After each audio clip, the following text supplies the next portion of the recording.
Okay, so let's take a look at the verse for Stockholm Syndrome. This whole verse is basically going to be made up of octaves. And there's actually going to be two guitar parts here. I'm going to show you both of them. I only play one of them, obviously, on the performance video. And you can choose which one you want to play, which one you think sounds the best when you're playing along. So let's start out with the octaves here. Now this is all the octaves built off of the 5th string. So let's take this 5th fret on the 5th string with your first finger, and then the octave of that. If you don't know how to grab an octave, it's basically you're going to be 2 frets up with your 3rd finger. So this is the 5th fret here, so we're going to be up at the 7th fret, and then you're going to skip a string. So you have that string in the middle there. Now the key here when you're doing these octaves and you're having to do these this fast strumming down here is the muting.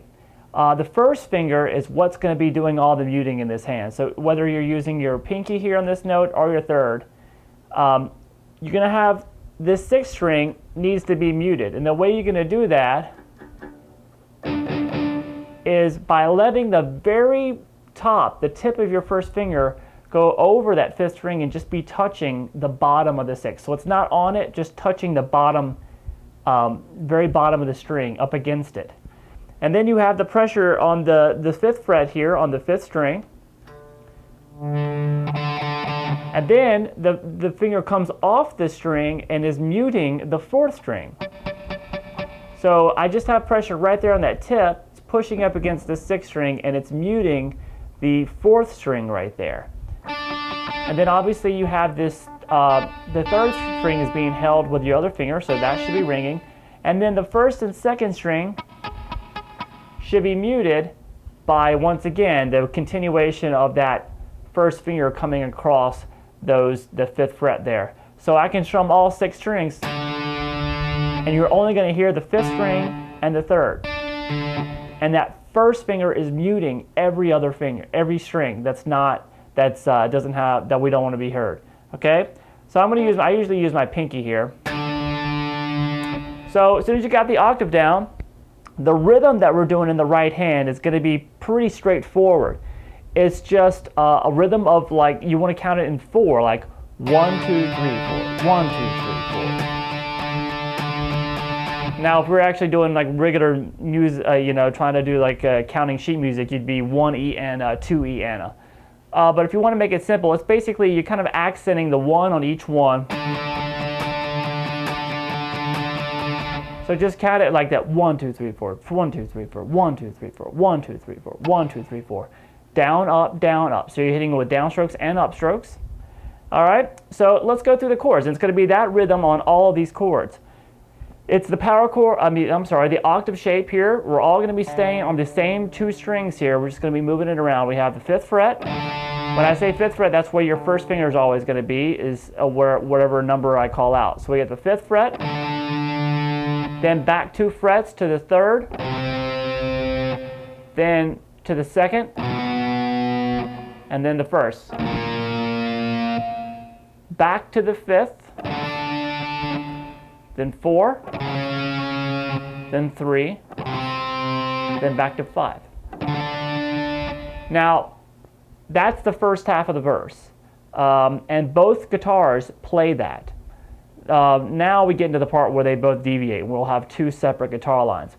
Let me go through those chords again. You basically want to remember 5, 3, 2, 1, 5, 4, 3, 5. So we got this.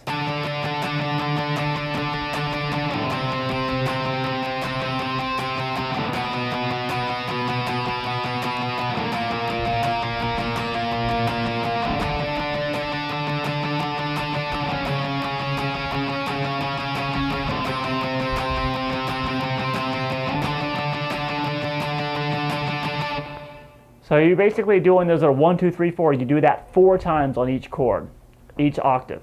All right. Now let's get to the parts that are a little bit different. Let's do the first guitar part. After you're doing this, we just ended there. Come up to the 10th fret, and you're going to do 10, then 8. Then we're going to do a straight chromatic line after this. So just 10. This one's easy to remember. 10, then 8. 7, 6, 5, then 4. Now some of those you're going to actually be strumming a little bit longer than the other ones. Like you're going to hold on this 5 right here. So let me play from this top when we started the second half here at the 10th fret, same octave shape.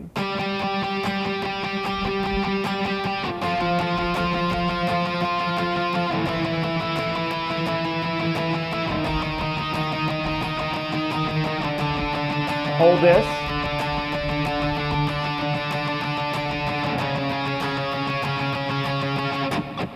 All right, so that was basically twice as long. We held the 5 and then we go to the 4. All right, but after starting that 10, it just goes 8, 7, 6, 5. I mean, just count straight down to 4 chromatically. All right, so while that's going on, we have a second guitar part, which is only 3 octaves, and this is the part that I actually played on the video. So after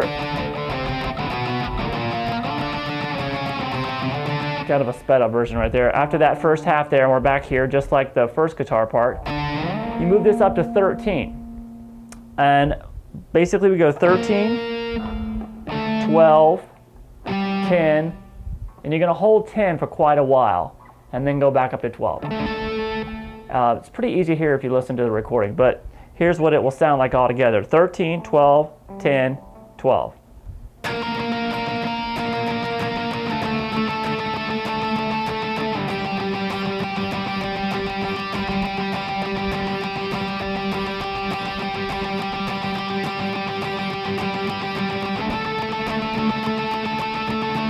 So that 10 is basically staying pretty static while that other guitar is doing its little chromatic line down here.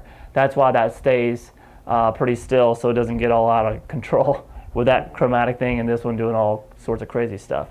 All right, so you get another guitar player or record one part and play, or just find the one you think sounds the best. I mean, live, I think he just kind of wings it, but just figure out which one you like to do, and I will see you guys next with the pre-chorus and the chorus. Stay tuned.